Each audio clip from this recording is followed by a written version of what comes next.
Hello, welcome back to PIA6204 Week 1 lecture on Foundations of Research Methods. And in this part 2, we will talk about theory. Now, in the previous section, in which we talked about truth and how you can use different research philosophies, research methodologies, and approaches to approach truth, we have partly talked about theory, but in this section we'll really focus on what it really means. What do we really mean by theory, and what is its importance in the overall our overall understanding and practice in doing research, and how is that related to statistical analysis. That's with me again. And first of all, what is theory? Now, if I ask you what is a theory, that will be easier. Let me ask you, because all of you are working individuals, let me ask you, what is your theory to succeed in your workplace? Some of you may work in the business, some of you may work in NGOs or even government. What is your theory to be a successful employees in your area, in your sector? I'm sure all of you have your own theory. For example, you say you have to be able to do this, you have to have this, you have to have that. That is actually a theory, because each of these, you need to know this, you need to have this, you have to be able to do this. These are all the variables or the factors. And if you put them together with these different factors that you will mention about how you could do well, or you could perform really well as an employee in your area, then you can structure them as a theory. So theory is actually a way of thinking to arrange the world so you can see how they work in a process or in a mechanism. Why do you need a theory? Some people say, what do you need theory for? A theory is just not very useful thing. Eventually, someone have said there is nothing as useful as a good theory, because when you have a good theory, it's gonna make your life very useful. Think of that example of gravity. When someone developed that law of gravity, initially it sounds very silly, right? Very foolish. Why would you like to develop gravity theory? But because you have a gravity theory, then Newton was able, because Newton developed the first gravity theory or law of gravity, then he was able to develop other theories. And because of all these theories together, now today we have aeroplanes. We can fly from one place to another. We can send people by using rockets to the moon. We can have, for example, other types of transportation that can defy. You can have helicopter. You can do all kinds of things related to defying gravity. So theory is useful because it can help solve problems. It can make life better. It can help us form a better policy to solve a lot of problems. Now, so theory is useful for what? Number one, it can explain something. For example, if I ask you, or you ask your colleague who are the top performers in your office and say, why are you so successful? Why are you the top performer in your company, in your office? So you are explaining something. They say, and then the person that you talk to, you say, oh, because I have done this, because I have this, because I have that, I have done this, I've done that. So that is actually, it helps you to explain why this person, your colleague, become a top performer in the office. And because when you have this theory, he tells you this, then you can come up with a model or with a theory that you can use to predict. For example, if you say, if someone have this criteria, have this skill, have this type of features or characteristics, and this, then this will lead to something else, and that something else will help this person to perform better at the job. So it helps you to explain, and it also helps to predict sound outcomes. So theory is so important, and I have to emphasize that in week 2 next week, we will still talk a little bit more about theory, because theory is the thing that we are testing and we're trying to refine statistically. Now, the question is, where does theory come from? Now, this relates to the previous part our previous section where I talked about truth, when I talk about inductive, deductive, those sort of thing. So when we talk about theory building, let's say there's no theory. Can you test a theory? What do you think? There's no theory about something. Can you test a theory about that something? Think about it. Of course, no. So, for example, the theory about, I don't know, the theory about, let's say, the theory about why, why something will fall down, like theory of gravity. So where does it come from? Someone has to develop it first, right? Someone has to develop it inductively. That's why inductive approach is useful. And after someone has developed that, then someone else can test it.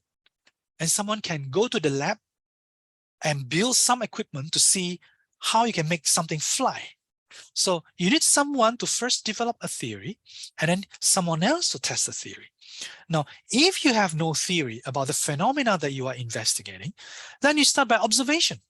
For example, you want to know, why do people don't want to take COVID vaccination?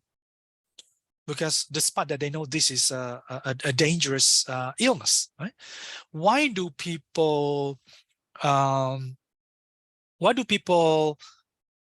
like to wash hands before they go into the surgery room? This is for doctors and nurses, because there are doctors and nurses that are a little bit lazy to wash hands. Do you know why they're lazy to wash hands? Not because they are ignorant. Because imagine if you're a doctor or nurses, you handle hundreds of patients every day. You have to wash your hand hundreds of times, and that really make your hands really dry and cracking and all sorts of problems. So there are even some research that try to understand, the psychology research that try to understand how you could encourage doctors and nurses to wash hands more regularly.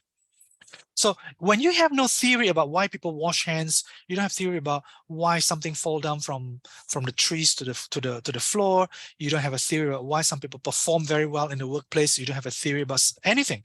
You need to start with observation. You develop that theory first inductively. Inductive approach. Remember, inductive approach from the section that we talk about truth, and then from the theory, if you don't have existing theory, you could also look at, are there some relevant theories or previous theories that could be changed or could be tweaked to answer or to explain a particular theory. Or you can also adapt a particular theory to a new problems. For example, a theory about whether building a very good very good relationships with your boss will really work in one country, and you apply that in another country, apply that in another country. For example, if the theory of quantity, having a good relations with your boss, works to help you do well in your job, to perform well in your job, does this theory of quantity theory, does it work in Australia? Does it work in America? Does it work in South Africa? Does it work in Mexico? So there are many ways to develop theory. So you can start with observation, you can change other related theory, or you can adapt some particular theory to a new situation, to a new problem, to a new locations, etc., etc.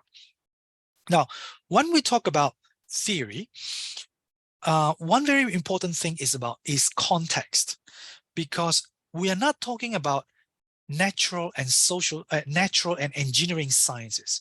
In the fields of engineering and sciences, they don't like context. They like a very generalizable theory. For example, law of gravity.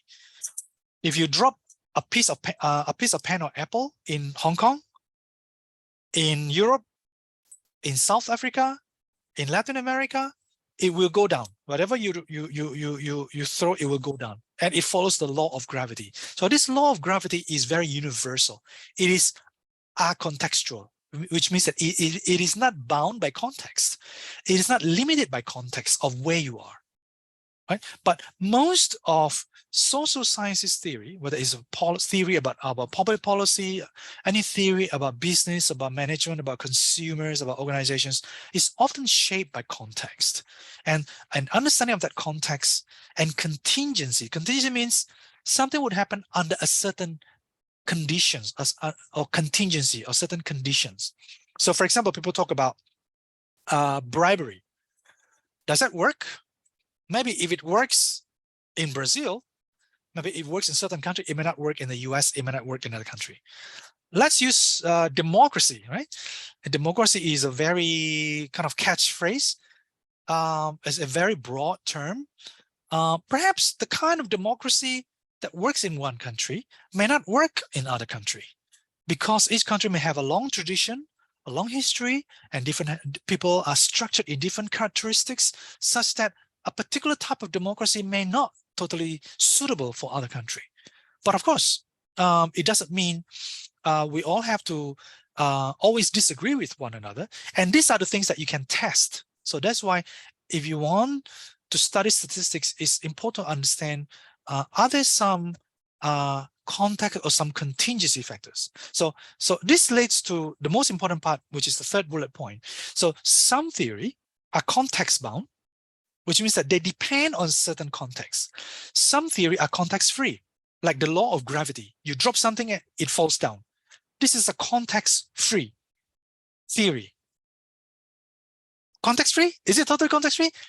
In general, yes, it's context-free. But if you think about it carefully, above a certain level from the Earth, that law of gravity doesn't work anymore. Then it becomes a context-specific theory. So if you are flying like 100 kilometers above the Earth, the law of gravity doesn't work. So law of gravity is not a context-free anymore. It becomes a context-specific or context-bound theory. So we have to be very cognizant or very paying a lot of attention to the nature of the theory, right? For example, how you manage a company so your company can be very successful. Now, if you manage a company in Japan successfully, it doesn't really mean that you can use the same management principles and techniques and apply them in the US, because there's a lot of huge cultural and human factors. Institutional, the law, and the people are very different. So for example, in Japan,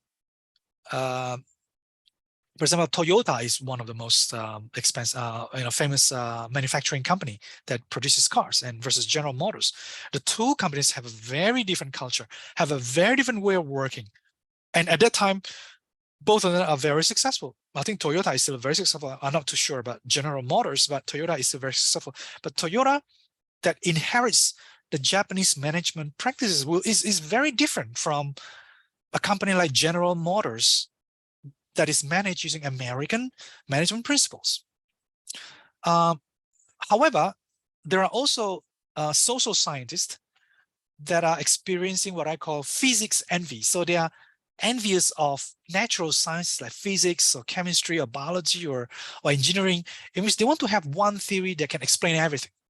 So a lot of scientists or even students who are studying science always discuss about a grand theory of everything. So the scientists want to develop a theory that can explain everything. So it may be possible. For example, quantum mechanics or something of that particular type that explain a particular force, a particular interactions in the nature, in the nature, on the sky or on the earth. So there may be some kind of this very context-free or contextual theory. But other theory, or most theory in social sciences, have a certain bound, a certain context. For example, a certain business practice, right? Let's say a certain business practice in the 1980s in Japan. You think this is context bound, right? Bound by country, which is Japan, and bound by time, 1980s in Japan. Maybe if you do another study in the year 2022, maybe the principles to be successful, to run this company, to manage this company in Japan will change, because people's change, organizations change, the way to manage companies change. So that's why things could change over time. So it's good to understand a little bit about these things. Now, so how do you create a theory? So a theory is actually a research model or some kind of relationships about a number of variables. So theory is a way to understand the world, to tell a story about how the world operates. For example, a theory about becoming a top performer, a top employee in your company. So when you develop a theory about how to become a top performer in a company, in an organization, that is your story about performance, about employee performance, right? If you have a story, if you have a theory about how to be an A++ students in a master's program, right? You may have your own theory. You have to know this, you have to do this, you got to have this, you got to have that. So these are, each of these is some variables that help you formulate a theory. You have this, and then if you have this, and you have this, that will help you to, let's say, get a better GPA or get a higher grades or things like that. So these are called theories. So that theory is a story. And I've told you earlier that that theory is useful for you to explain something, why something happens, and to predict some sort of actions or outcome. Now, the important part about theory, in which theory is actually a research model that we construct. So we as a researcher will construct this research model and test them statistically, right? Using statistics. So theory is actually a systematic way of recreating how the empirical world, remember, I talk about the real and the empirical in a critical realism. So the empirical means something that you observe, something that you're trying to observe. So theory is a systematic way of recreating how the empirical works in terms of the relationships between concepts and variables. So the key part is the pink color one. So a theory or research model is actually a specification of different relationships of concepts or variables. So theory help you represent the world that you are trying to explain or you are trying to predict. It is also a simplification. Why a theory is a simplification? Because, for example, how to live a long life. There may be a 100 recipe to live a long life. If you have to write down all of them and explain all of them, it takes like 5 hours to explain that, then that's not a useful theory. That is a very inefficient theory. And if you ask, well, how can you become a top performer, a top employees in a company? You got to have these 50 or 100 ingredients. You need to do this, don't do that, and do this. Then that is a very inefficient theory. It's not a very useful theory. But why is it useful as a theory? Because it's simple, or later what we call parsimonious. I'll talk about it in a later slides. Simple means you use fewer variables, but it's enough to capture the majority of the things that you're trying to explain. For example, you can have 100 variables to explain why you perform well in your job, right? Or you can pick 100 variables, different variables, certain skills or certain attitude or relationship that is needed for someone to be a very successful employee. If you have this very long list of variables, then it becomes very difficult to study them. Instead of having 100, why don't you have just 5 variables? Would you like 5 variables or 100 variables? I would go for 5. I would not go for 100 variables to explain 100% of the performance, but I would go for finding 5 variables that could explain maybe 40% or 50% of why this person can do very well in his job, can perform really well. So this is what we call simplification. And also, if a theory is simpler, it's easier to remember. It's easier to talk about it. It's easier to disseminate about your theory so that other people hear and listen and know about your theory. And also, theory shows you the relationships among different factors of variables that you are including. Right? For example, one example is very simple. Let's say you're running a supermarket. You are the manager of the supermarket. How should you train your employees in a supermarket? For example, your theory is, if I want to get people, this is the outcome is called willingness to buy.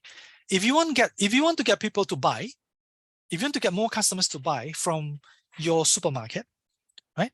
Your theory say, I think my staff in the supermarket need to smile more, right? And the idea, the logic is, if my staff in the supermarket smile more, the customers will feel well, will feel better, will feel happier. If the customers feel well and better and happier, they're more willing to buy and keep on coming back. So this is your theory. So this is a very useful model, and it only uses 3 variables. You can have a few more. You can have just another variable, for example, good price. So not just smiling employees, but good price, right? Or maybe good price is not as a direct to customers feeling well, but good price could be smiling employees help customers feel well. When customers feel well, to the relationship to the willingness to buy, you have another variable in the middle there, what we call a good price, maybe affordable price. So you can have other variables in between, but the key part about theory is you want to make a story that describes the relationships among the different variables, and it's easy to understand, and you can talk about it. And then in theory, when you specify the relationships among the variables, it can come with different types. And these are very common types of theory or research model that researchers have used in statistical analysis. Like the first one, they have relations between 2 variables. Like if you're becoming more entrepreneurially oriented, your company is going to have a better performance. But they say it depends on another factors, what they call organicness, whatever. And then the second one, say, if you have entrepreneur orientation, if your company is very entrepreneur oriented, it helps you integrate more activities. And if you integrate more activities, it can lead you to your company to have a better performance. Well, equally plausible, equally can explain performance in companies, right? Or you can have another one. You have entrepreneur orientation. Your people are very entrepreneurial, and your environment is very supportive for your business, or what they call environmental munificence. And if these 2 exist, then it can help the company to perform better. So these are direct relationships, right? Or you can say it depends on the top management, the company's top management characteristics. For example, their experience, their social network, their skills, blah, blah, blah. And it also depends on the people in the company's entrepreneur orientation. And if these 2 are interacting, how is this affecting the performance? So you can specify in various ways. And these are just some of the most commonly used research model of theory. There can be others that are more complicated. And this is just another example of research model. People say, what is the relationship between giving donations, company giving donations? Let's say if you're Alibaba or Tencent, or if you are I don't know, IBM or Walmart, if you are, as a company, you often give donations, or what we call corporate philanthropy. People say companies that give corporate philanthropy are more likely to perform better financially, or firm financial performance. So if this is the theory, then you need to explain, how does this really work? Is it a direct relationship, or there's something else in between? For example, there's this example that say, if the company is giving a lot of donation or doing a lot of corporate philanthropy, then they can get more stakeholders to support them. Stakeholders could be employees to support them. So the employee will treat the company better. The community will treat the companies better. The investors will treat the company better. And maybe if you do a lot of donation, the politicians will like you. The government will like you. And so you can be closer to the political ties and draw resources from politics. Maybe there's some new information or some whatever, so you can gain access to political resources. And if you have these 2 in the middle, getting stakeholder support and access to political resources, then it can help your company to perform better financially. So this is also a theory.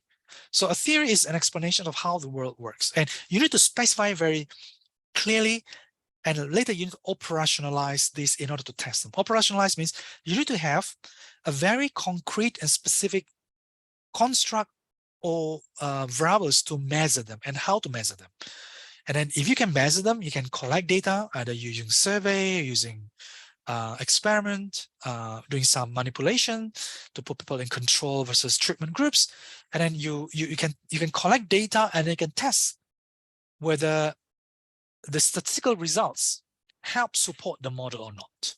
So, for example, if you have this model, then you operationalize them into the specific variables and how to measure them. So you're very concrete. You put them in the questionnaire, and then you use the questionnaire, collect the data from all companies. Some companies say, I've done lots of philanthropy. I've given how much, how many times. Some never give any donations. Some a bit more. And you also ask them, do you have a lot of stakeholder support or not? In the same questionnaire. Yeah, you ask them, do you have access to political resources? Are you connected to politicians, blah, blah, blah. And you also ask them, how is your financial performance? How is your performance last year, this year, blah, blah, blah. And then you've got all the data from each of these, and you can put them together, and you run SPSS, or you can use R to test this, and you can get a confirmation or disconfirmation for this model. So for example, if the statistical result show all significant, we're going to talk this later in week 4. So I'm a bit jumping ahead. Then we can see whether this theory is accepted or not, right? Second. So the next part is when you build and test theory, when you test theory, there are some key issues that you need to pay attention to. So the first one is unit of analysis. So you have to be very careful. What is the entity that you are analyzing in your research, in your statistical analysis? Are you looking at individuals?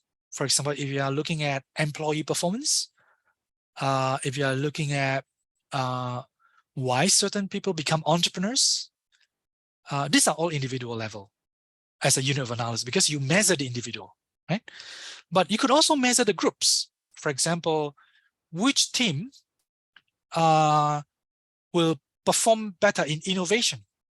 Let's say you are research, let's say in Alibaba or Tencent, they have like hundreds of groups of people working together, right, on different projects.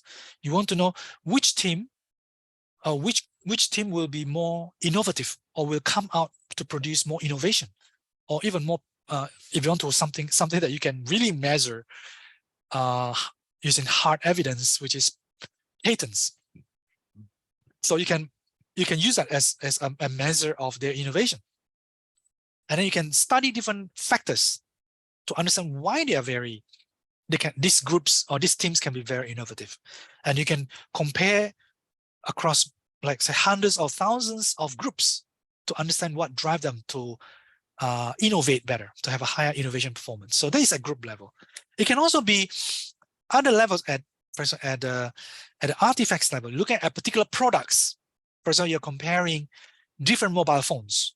Why is mobile phones of this particular version is more successful from the version 5 years ago from the same company? So that could be an artifact or a certain object that you are studying. It's possible. You can also compare why a certain photo, let's say if you are an Instagram user, or if you use a lot of TikTok, why are certain TikTok videos or Instagram photo are so popular? Why Li Chi, remember that girl who is always in the countryside doing cooking out in a very beautiful forest in Sichuan? So you can use her video as a unit of analysis. So it depends on how you design your research. Your unit analysis can also be some geographic units. For example, the town or the state. For example, you're comparing why are some countries richer and some countries are poorer. And in the whole world, let's say there are 250 countries. You can study all of them, 260 countries, and you define what are the variables that you want to study. Is it because of education level? Does education contribute to explaining why some countries are richer or poorer? Natural resources. If the country have natural resources or not, does it contribute to the country's wealth or not?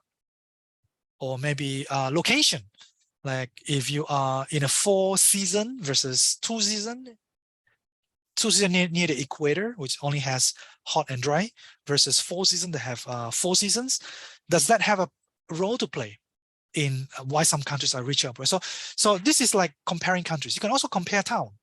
For example, citizen satisfaction towards the public services provided by civil servants in their town. So you can compare citizen satisfaction across different towns in China. So China has like, I don't know, hundreds of thousands of towns. You can compare different towns. You can do the same study in the US, compare across different towns. You can also compare across social interactions. If that is your unit of analysis. For example, if you're studying about why some marriages, so people get married, right? Why are some marriages are successful and why some of them have failed? So if you're studying this phenomena, then you try to do survey and try to capture people who are married, and you have people who are still married, still in a marriage status, and people who have divorced, right? So yes, and so this is 1 and 0. So still yes and no, right? Marriage and divorce. So if your unit of analysis is about people's relationship, then if that is your unit of analysis, then you study that. Or it's about people getting caught by police. Have this person been caught or not? Or it's about business relationship. This is very common. Joint venture is a very common study in business. For example, to understand why are two companies that are merger or have partnerships will have a very successful relationship or not. So if your relationship is this relationship, then you are studying both. So for example, if you're studying why are some men and women have a successful marriages for 50 years, then you go and collect data, survey or whatever from these people who have married for 30, 50 years. And you also collect data to include in your sample. In one study, of course, people who have divorced, for example. Or you look at business partnerships that are working really well, performing very well, and also business relations that are not performing very well or even dissolved, or the relationship has been broken. So you try to compare, you try to capture all of them. So, but you need to understand what is the unit. So this is very clever, very important. So different professions often focus on different things. For example, if you're economist, it depends on what area of economics that you're studying or you are in your profession is. If you are a macroeconomics, then I think your unit of analysis is very obvious. It's always at the country level, like interest rate, like inflation, like what else? Like foreign exchange, unemployment. But if you are microeconomics, then you focus on individuals' decision-making, companies' decision-making, and resource allocation. If you are an accounting or finance director, then your unit analysis is what? Can someone tell me?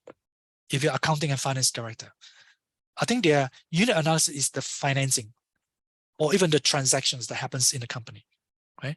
If you are a marketing person or a marketing manager, what is the unit of analysis that he's concerned with?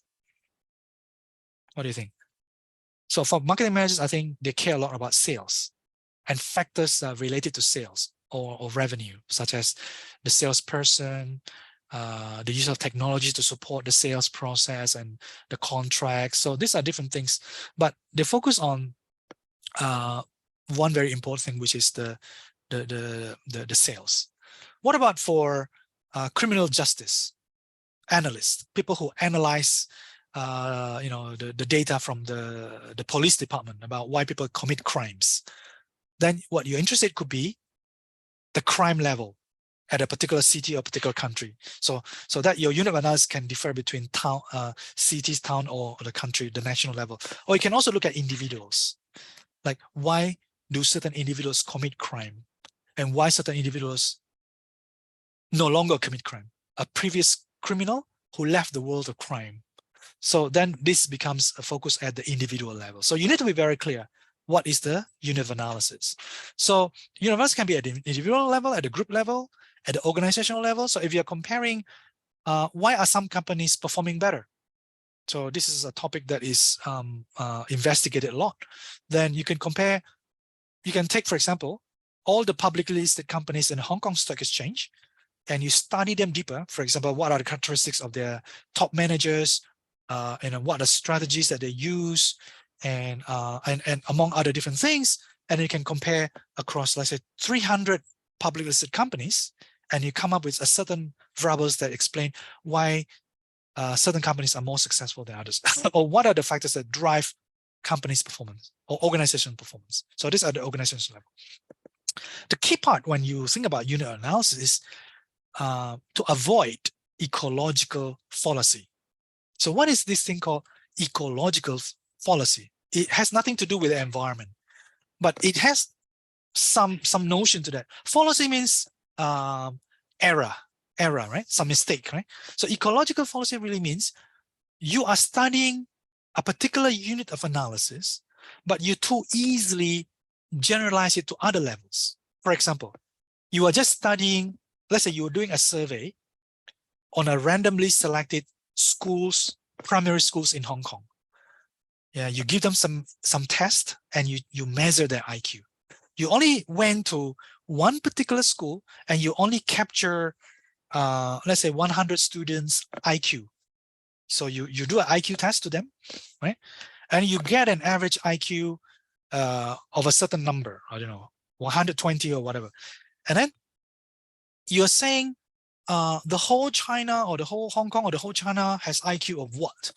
So you are, if you are making these sort of claims, you are actually jumping in the level of analysis, and this is not right, right? So this is called ecological fallacy. So if you are measured at particular schools IQ, then maybe the IQ that you measure is just a reflection of that school, the student in that school.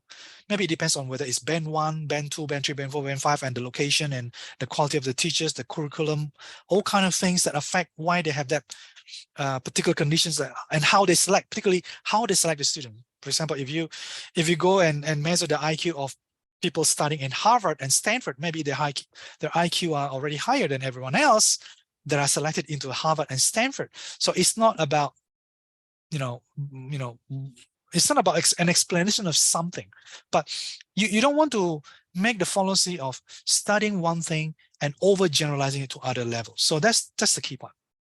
And so avoid ecological fallacy. So if you're measuring something, studying something, you need to be very careful about how you generalize this. To what extent you can generalize this to maybe to the particular subpopulation or a particular population. You have to be very careful because you don't want to measure from a particular small group of people and then you generalize the whole world. It's like the swan. You only met 5 swans and all the swans that you saw are all white. And you say the whole world's swans are white. So this is ecological fallacy because you have only seen 5 swans. But if you have traveled more, observed more, collect more data, do more search, maybe you start to realize that no, not all swans are white. Some swans are blue, some swans are pink, some swans are, I don't know, gray, whatever. So avoiding ecological fallacy is important. Now, the other important part about theory is a concept of what we call equifinality. So what is equifinality? It means that in order to get to somewhere, there are many ways to do it. It's like an old proverb that says, there are 1,000 ways that lead you to Rome. So if you go to Rome is in Italy, you can go from this side, you can go from that side.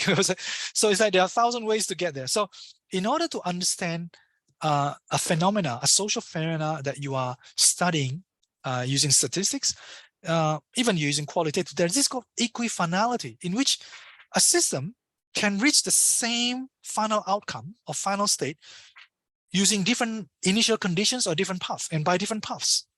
So, for example, people say, how can you be accepted to study in Harvard or Stanford? Maybe some parents whose children have been accepted in Stanford and Harvard, they write books about this, right? Oh, these are the formula, these are the strategy. Oh, when you read that, sometimes you need to be very careful because it doesn't mean that all paths for you to get accepted or for your children to get accepted in Stanford or Harvard have to follow the path mentioned by that particular parent in the book. Because there can be many different ways. Maybe that way is one way written by the parent in the book. And they're sold like peanuts in bookshops. You could also find maybe there are different other ways. Maybe some schools, they say, oh, they appreciate your sports talent. or maybe your musical talent, or they appreciate your leadership, not always about your GPA or your results, or maybe you have solve a particular big conflict in a particular place, and they can see a certain good about this particular individual. That's why they Stanford or Harvard will accept them. So there are different ways to be successfully accepted in a particular school. So that's called, and it's in the same way about organizational success or employees' performance at work. There are many different ways to get there. So this is what we call equifinality. So in equifinality, you're looking at there are initial conditions, or there are certain factors or variables, right, that will lead to something else, and they could lead to some outcome. And this outcome may not be the final, because things can always, like a circle. So from variable 1 to 6, they can move sequentially in this way, and the final outcome can also change the initial outcome. So things keeps on changing. That's why social sciences is a little bit more complicated than what you think. If you can control everything, like what a lot of natural and social scientists do in the lab, that'll be ideal. And that's why experiments are also getting very popular in the social sciences, because you can control something. But even in for experiments in the social sciences, there are still a certain limits in terms of how much you can control of the things that you want to control. For example, you want to test whether if you say certain thing in a shop, you attract more buyers, right? So your intervention is that message that you put in that shop to attract buyers, right? So there are many factors that will influence why a lot of people will come to buy. It can be some seasonal effects. It could be maybe just certain groups of people pass by that area that they come to the shop. They can be just because people like the price, or all kind of reasons that explain why people come and buy in that particular shop. So equifinality is very important. The next one is called parsimony, or being parsimonious. This is related to the example that I mentioned earlier in the section on truth. For example, you are late to school, right? The teacher asks you, why are you late? And then you say, well, teacher, I had to help my parents last night. I went to labor. I wake up very late. I have to do this, I have to do that. And I spilled something on the table. And then I saw a cat. And if this is how you explain it, this is the inefficient theory. So the explanation by that student is a theory, the student's theory about why he is late to school, right?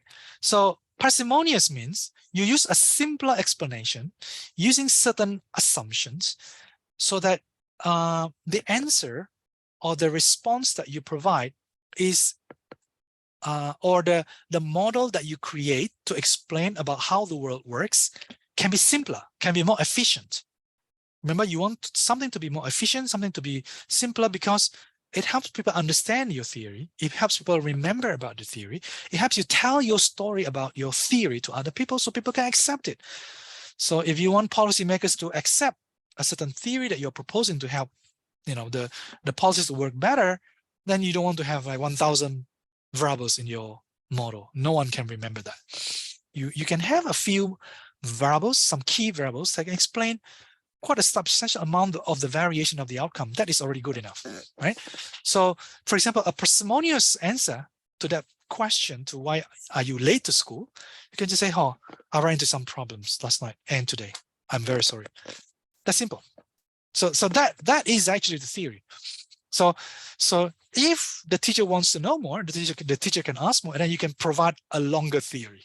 But parsimonious means you provide a simpler theory. So your variables, when you construct a theory, which we will use later in the actual computer lab, you do not want to create a very super complicated model that has like 50 variables in one model. It's almost impossible to test it. So you want to make them more simplified. Okay. So this is one example of parsimony, and this is later will relate to our lecture on factor analysis in week 8, right? So for example, you ask some people about what makes you happy? What makes you happy? Or what gives you happiness in life? Right? And you construct a list of, you can construct as long list as possible, right? Because you want to create parsimony. you can start with a long list of variables, right? Let's say a list of 100 variables or 200 variables. What makes people happy? Because I can sleep well, because I've got more money, because I have a great job, because I have a beautiful wife, because I have a handsome boyfriend, because I have a lot of sex, because my environment is clean, there's no pollution. You can capture a lot of these things. Is this parsimony? No, because there are 200 variables. So in order to make it parsimonious, there are tools and techniques to do this. And this is why you do factor analysis, or more precisely, we call it exploratory factor analysis, EFA. So once you have these variables and you have a very clear way of how to measure them, you can spread a questionnaire, ask a lot of people to fill in that questionnaire, you bring it back, you enter it into SPSS or enter it into Excel and load it into SPSS. Then you can run factor analysis, and factor analysis will help you find variables that are very closely related to one another. Because, for example, if I like something happy, I might like something beautiful, right? Maybe there's a relation between being beautiful and something beautiful and happy. So then they will come closer into the same column, right? For example, in there, positive feelings and recreation, leisure activities. So if you go for leisure or recreation, I'm sure you feel happy, right? So variables that are more similar to one another will what we call load under the same factor. So here, let's say you have a lot of factors that ask people what makes them happy in their life. You collect the data, you load it under factor analysis. It will go under different factors based on their relationship and their similarity, right? More on the relationship perhaps. And then you can see, for example, factor one. Factor one consists of those factors that are bold. Opportunities for acquiring information, spirituality, energy, positive feeling, blah, blah, blah. And you have a factor two, somewhere near the middle, pain, comfort, discomfort, work capacity, negative feelings. So this is more like negative things. And you have factor three, you have other ones like social support, sexual activity, self-esteem. It's more like social relationship. And you have a factor four, which is more home environment, health, transport. It's more like your relationship with something else in the outside world. So parsimony means in statistical analysis, in research, you try to make things simpler because you don't want to use too many variables. And factor analysis is one of the tools that we can use to do this. And the next part is what we call tautology. So what is tautology? Tautology really means like this. If I ask you, let's say someone asks you, why are you so smart? And then you answer it, because I have a high IQ. Is that tautology? Yes, it is a tautology. What do you think? Is that a tautology? You say, why are you so smart? Because I have a high IQ. Well, high IQ is just a measure of smartness or cleverness, right? So if you want to explain, why are you so smart? Or why is this person so smart? Maybe because his parents have a high IQ. Then you can see that there's a relationship. But if you're just repeating the same thing, repeating the same concept of assertion that is not possible to refute or to be challenged, then it's a tautology, right? Or why is he genius? Because he scores high in IQ tests. Well, this is called X cos X problem. And in research, we don't want this, right? We don't want X cos X. We want X cos Y, or A cos B, or F cos G, that kind of situation. For example, you say, because he studied hard, then over the time or maybe he has a good nutrition since he was a baby. That's why when he becomes a primary school or secondary school children, he has a better IQ, higher IQ than most other children who did not have a good nutrition in their food. So maybe food, nutrition have a role to play in IQ tests. Then you can see that this is not a tautology. This is a good relationship.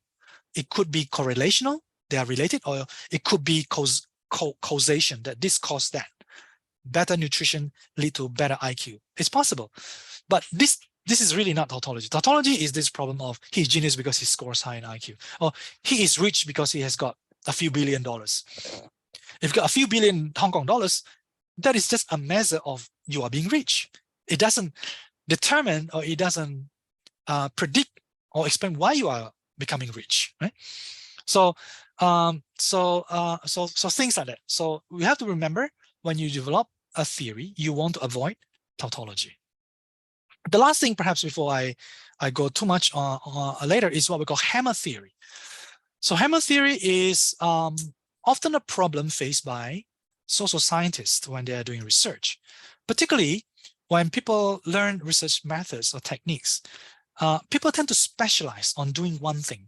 For example, people who are trained to be a quantitative scholar or quantitative researcher, they see the world using statistics, using lines, using equations. Or people who are trained to be a qualitative researcher, they see the world in terms of stories, in terms of analogies, in terms of pictures, in terms of some sentences. So this is how the qualitative people see the world or remember about the world. So the important part is when you have a particular problem, whether it's whatever kind of research problem that you're trying to address, you need to use the right tool to address that question that you're trying to address, or the problem that you're trying to address. So you don't want to be biased by a certain methodology and forcefully use that methodology to answer a question that doesn't fit. For example, there are some people who likes to use survey, but the question that needs to be addressed, the research question, cannot be addressed using survey. It can only be addressed using interviews or observation. Then you should not use survey to do that research. So you need to use the right tool to do the right job, to answer the right questions. So I think I stop it there for this section on theory. I hope that's useful for you. If you forgot anything, you can review it again, and some parts of this video relate to the first section on truth. So thank you. Bye.